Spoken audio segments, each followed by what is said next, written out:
Bonjour, je suis très heureux d'être parmi vous pour parler de ce sujet qui me passionne et je crois qu'il en passionne beaucoup d'entre nous ici. On voit bien qu'il y a une sorte de méga traîne autour des notions d'environnement. Les dîners de famille parlent beaucoup de l'empreinte du numérique au sens large. On parle aussi des externalités du numérique.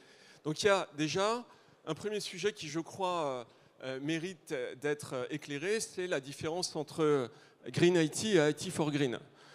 Green IT, c'est les externalités propres au numérique, et IT for Green, c'est les externalités induites par le numérique. Et au cours des 10 dernières années, on a entendu beaucoup de choses qui sont parfois un peu contestables. Par exemple, je vous en sors quelques-unes, un email émet 16 grammes de CO2 lorsqu'émis. Donc ça, ce chiffre-là, moi je l'ai vu des tonnes de fois. Même certains journalistes ont repris, sans le sourcer, un chiffre de 50 grammes de CO2. Et évidemment, ce chiffre n'a aucun sens. Si vous prenez la totalité des emails, spam compris, émis en France, et que vous le multipliez par 16 grammes, vous arrivez à peu près aux 2/3 des émissions du pays.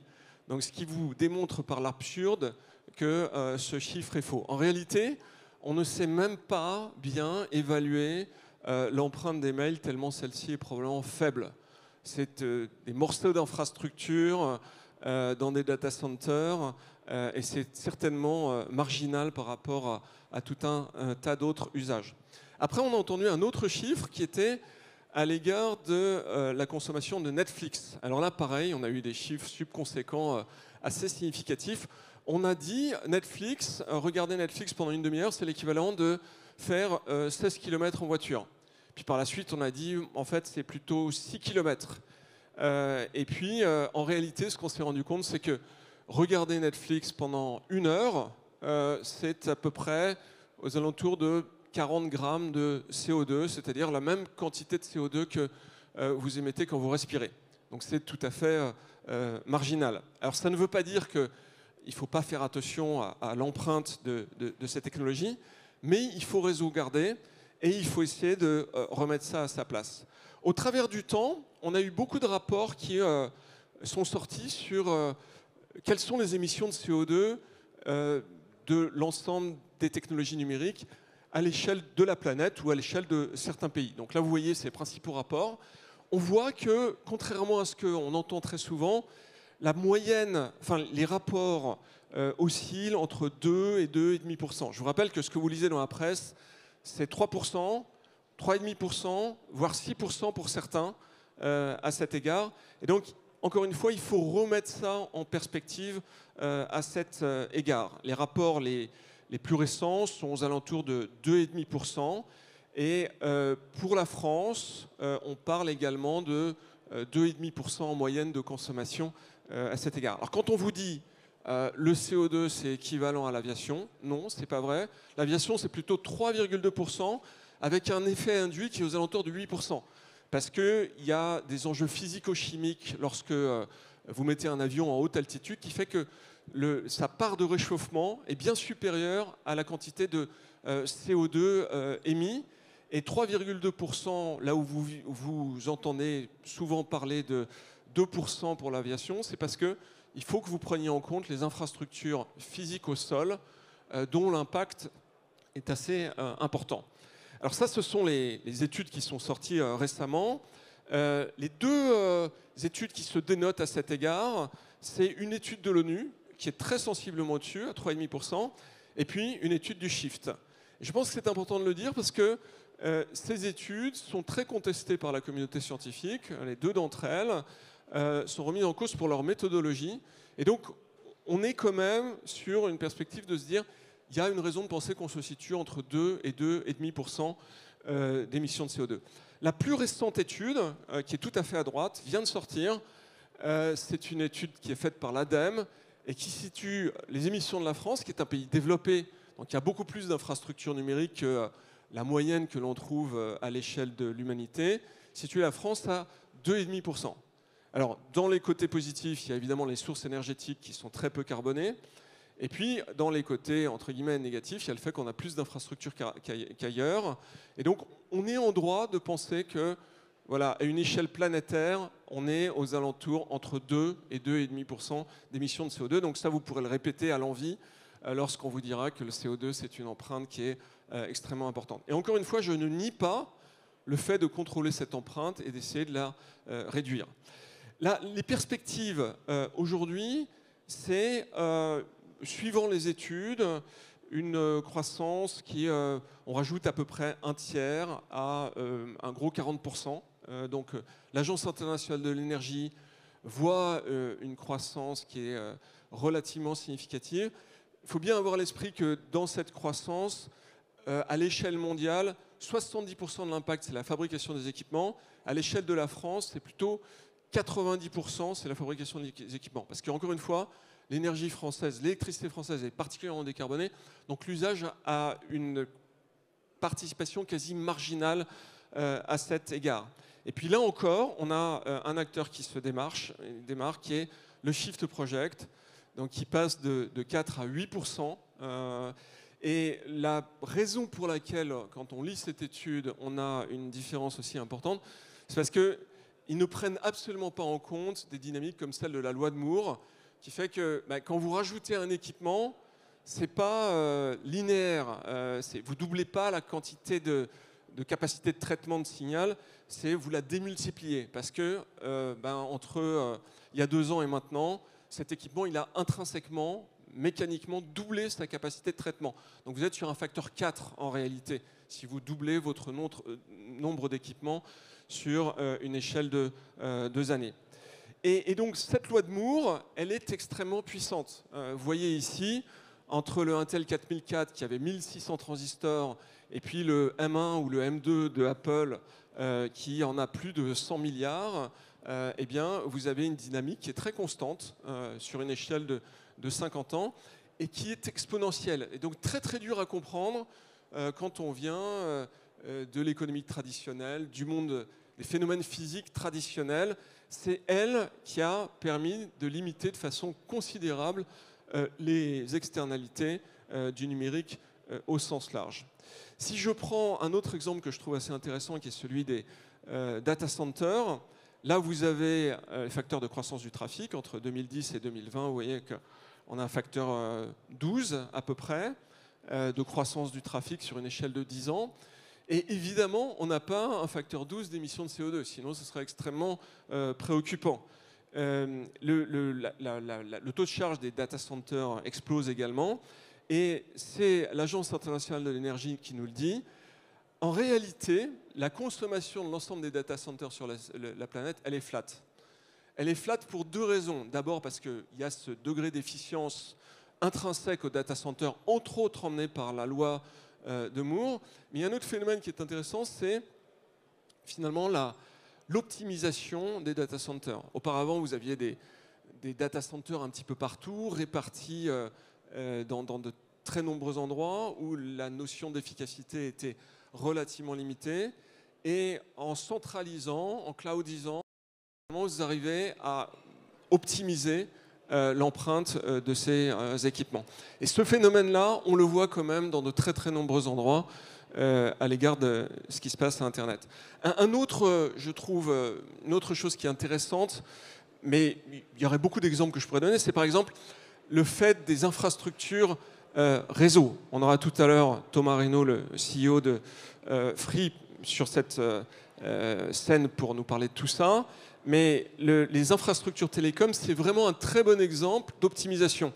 Si vous prenez la quantité de data entre un réseau 3G et un réseau 5G, mais même la consommation absolue, en fait, en réalité, vous arrivez à faire exploser votre quantité de data transportée pour une consommation qui est structurellement en baisse. Pourquoi ? Parce que vous avez plein de technologies qui arrivent. Par exemple, vous avez ce qu'on appelle le beamforming. Le beamforming, c'est plutôt que d'envoyer votre onde de connexion au téléphone de façon omnidirectionnelle à 360 degrés, vous visez le téléphone, littéralement. Et donc, si vous avez fait un tant soit peu de physique, vous comprenez bien que éclairer tout ce hall, c'est beaucoup plus d'énergie que de prendre une lampe de poche et de viser un téléphone en particulier on peut le faire avec une infinité de moins d'énergie. Et donc vous avez ce phénomène-là. Vous avez d'autres phénomènes au niveau des infrastructures, comme par exemple le silent mode, qui consiste à finalement regarder la quantité de spectre dont vous avez besoin et limiter le spectre couvert en fonction de la vraie demande de cet équipement localement. Et donc de ce fait, vous avez des équipements qui sont beaucoup plus smart et qui peuvent limiter de façon très importante leurs émissions de CO2.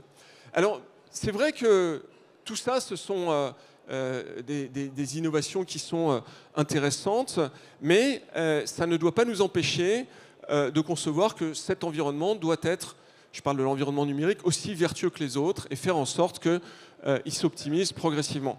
On a d'autres externalités que je n'ai pas citées, comme les métaux lourds, comme le fait d'ouvrir des mines pour pouvoir extraire ce qui permet de fabriquer nos téléphones.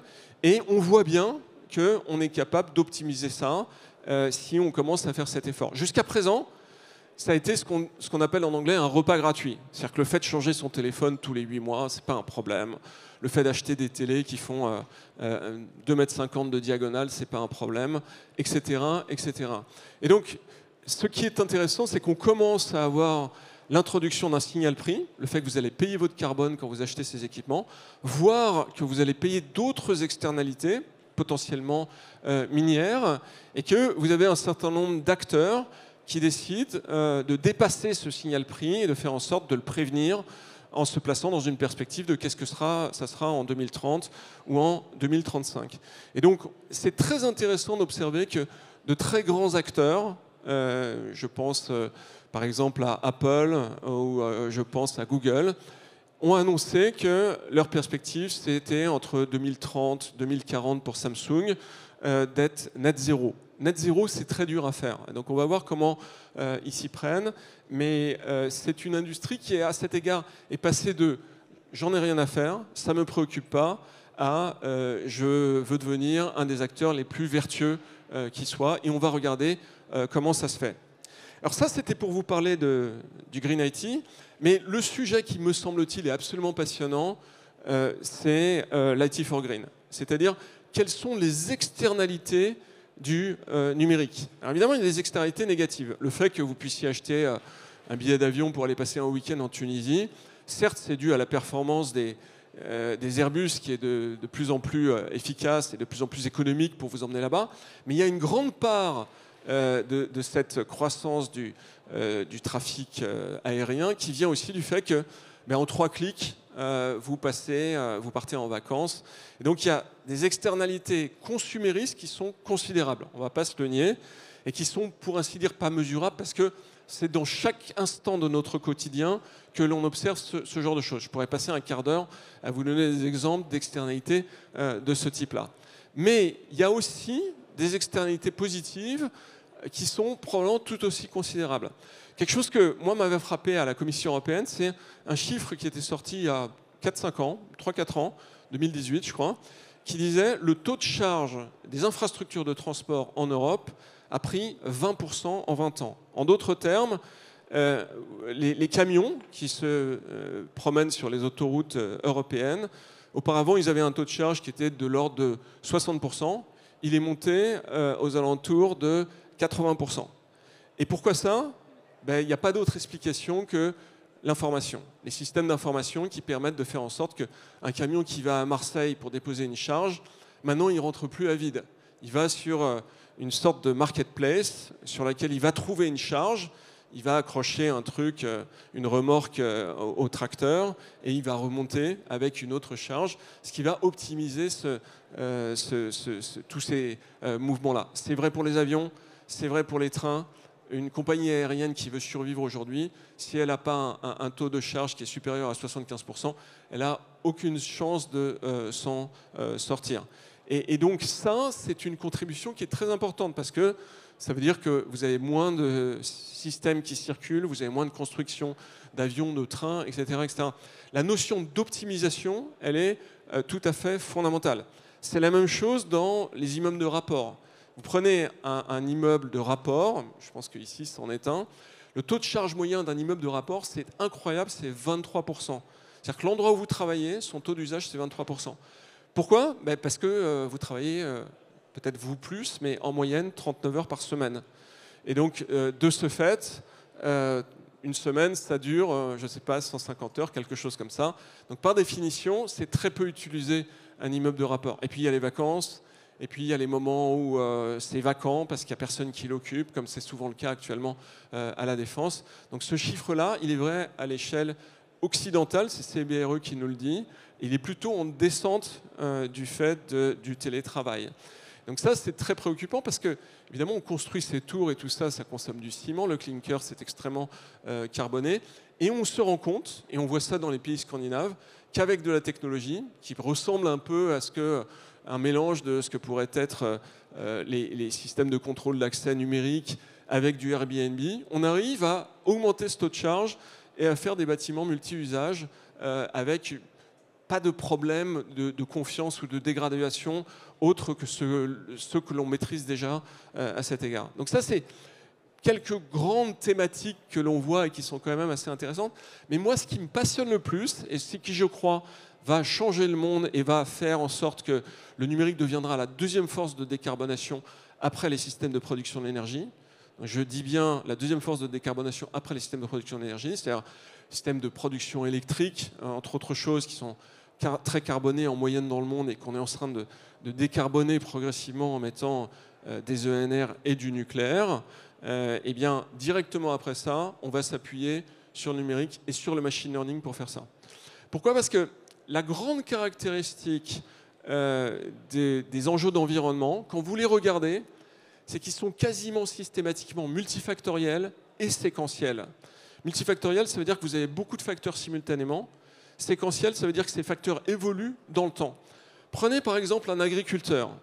Un agriculteur, c'est l'enfer. C'est-à-dire qu'en novembre, il va se dire « Ok, qu'est-ce qu'il faut que je cultive l'année prochaine ?» Il va regarder les bourses mondiales, les prix des denrées, et il va se dire « Ok, cette année, je vais partir sur le maïs. » Mais il le fait en prenant en compte des tonnes de paramètres.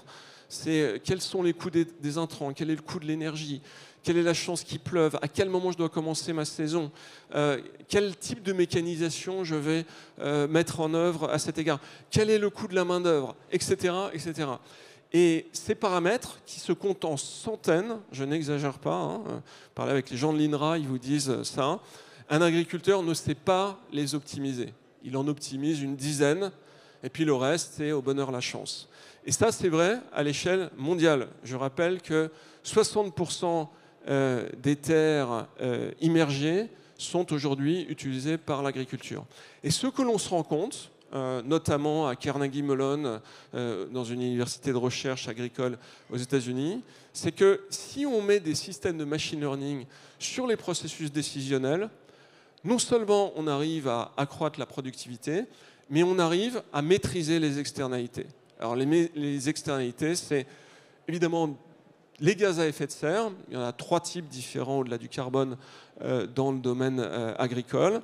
On arrive à faire en sorte qu'on neutralise ça et potentiellement on se rend compte qu'on est capable de recréer de l'humus et donc de capter du carbone. Et au-delà de ça, on arrive à limiter les émissions de pesticides, de produits qui sont non désirés dans la nature. Je pense que cette dynamique à elle seule, elle est très fondamentale. Pourquoi? Parce que si on arrivait à convertir, et c'est tout à fait théorique à ce stade, la totalité de la planète à ce type de modèle, eh bien, on serait capable de capter jusqu'à 40% de l'ensemble des émissions de gaz à effet de serre de la planète. Donc un seul secteur d'activité, l'agriculture, pourrait capter la totalité, 40% des émissions de l'humanité. Vous voyez qu'on a, avec une seule technologie, la possibilité de faire un leapfrog majeur pour régler quand même une grosse part de nos problèmes. Et si vous allez regarder dans d'autres univers, je prends par exemple dans l'industrie, les supply chains, il faut savoir que dans l'industrie, qui représente 22% des émissions de CO2 à l'échelle de la planète, eh bien, il y a quelque chose qu'on ne voit pas tellement, c'est que les processus transformatifs, ça n'est que 20% des émissions de CO2. 80% des émissions de CO2 de l'industrie, c'est les supply chains. Et ce que l'on voit, c'est que ces supply chains ne sont pas du tout optimisées. La plupart des choses viennent parce qu'on a très peur des ruptures de charge par camion ou par avion. Et on se rend compte que si on est capable d'avoir des arbitrages plus intelligents sur les risques de rupture de charge, le multisourcing, les dimensions nouvelles comme par exemple le coût du CO2, et qu'on commence à rentrer ça là-dedans et qu'on met là-dessus du machine learning pour optimiser les processus décisionnels, on peut très significativement descendre les émissions de CO2. Donc voilà quelques exemples que je voulais vous donner. Il y en a de nombreux autres, mais ce que je crois très important, et ce pourquoi moi je milite, c'est qu'on commence à réfléchir en se disant « Ok, il y a l'expertise métier, je suis expert en supply chain, je suis expert en agronomie, et le problème qu'on a, moi que je rencontre sur le terrain, c'est qu'il y a un très gros frottement entre cette expertise métier et l'expertise data. » Et donc, je pense qu'une hypothèse qui nous permettrait d'accélérer de façon forte, c'est de faire en sorte qu'il y ait une hybridation des compétences. C'est-à-dire que les gens qui sont agronomes aient une compétence en machine learning et limitent ce taux de friction. J'observe tous les jours, au quotidien, ça cogne beaucoup quand ces métiers se parlent. Et me semble-t-il, si on arrive à développer cette expertise, on peut faire quelque chose de tout à fait extraordinaire. Voilà. Pour finir, je vous dirais une chose. On a évidemment tous la compréhension du fait qu'on rentre dans une forme de révolution technologique, probablement d'une ampleur inégalée à ce qu'on a connu. Moi, j'ai tendance à penser que le machine learning, ça va être supérieur à l'électricité en termes d'impact sur les systèmes productifs. Et donc, c'est une bonne nouvelle. C'est une bonne nouvelle parce qu'on a besoin de productivité pour faire en sorte que non seulement on arrive à vivre à peu près convenablement, mais on résolve les enjeux d'environnement qui vont être le grand enjeu de ce siècle et peut-être même au-delà.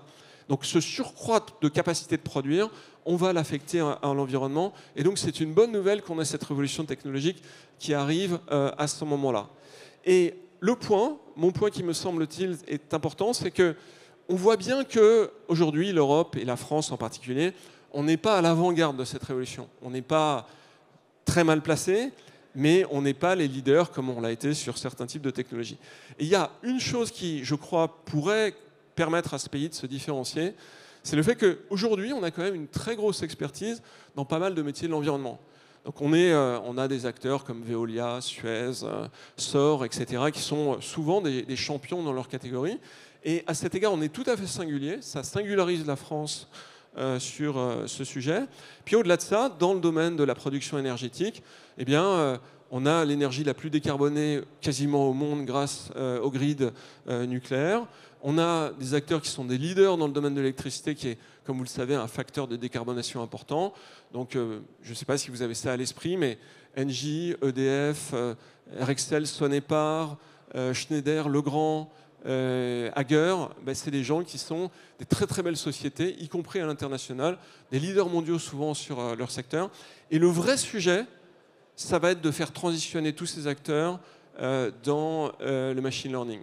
Et je pense qu'on pourrait se distinguer en positionnant notre pays à la convergence entre machine learning et environnement. Et me semble-t-il, ça serait tout à fait pertinent parce que autant éviter de faire des MeToo. On n'y arrivera pas en faisant des moteurs de recherche là où ça fait 25 ans que ça existe. Et en prenant des axes qui sont très différenciants, on peut vraiment marquer le coup et faire en sorte que finalement il y ait une sorte d'excellence qui se produisent à cet égard. Voilà ce que je voulais vous dire le plus ramassé possible sur tous ces sujets qui me passionnent et qui, je suis sûr, vous passionnent également. Je vous remercie pour votre attention. On va avoir une table ronde sur ces sujets.